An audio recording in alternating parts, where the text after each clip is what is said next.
ఇంతకుముందు సినిమాలంటే ప్రతి ఫంక్షన్స్ అన్నీ కలిసేవాళ్ళండి ఒక కుటుంబంలాగా. ఇప్పుడంటే ఎవరు life style different, busy work ఇలా ఉంటుంది.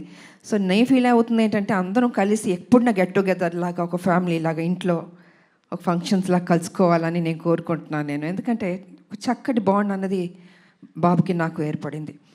సో అమ్మ సినిమా రిలీజ్ అయిపోయిన తర్వాత బ్లాక్ బస్టర్ అయిన తర్వాత చేపల పులుసు మీకు తీసుకొచ్చి ఇస్తానని చెప్పాను.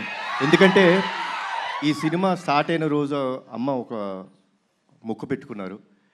సినిమా రిలీజ్ అయిన రోజు మేము తిరుపతికి వెళ్తున్నాం, కాలినడకన స్వామివారిని దర్శించుకుంటాం. అప్పటి వరకు ఆవిడ నాన్ వెజ్ తిన్నన్నారు. అది అయిపోయిన తర్వాత ఇంటికి వచ్చినప్పుడు నేనే చేపల పులుసు మీకు పంపిస్తానమ్మా.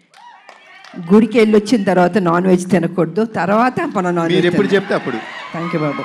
నిజంగా బాబు చెప్పినట్టు ఆ మొక్కు ఉంది మాకు, మీ చేతుల్లో ఉంది. మీరే మాకు దేవుళ్ళు. ఈ సినిమా పెద్ద హిట్ చేయాలి. సో ఈ రకంగా డైరెక్టర్ గారు నాకు అది చెప్పారు.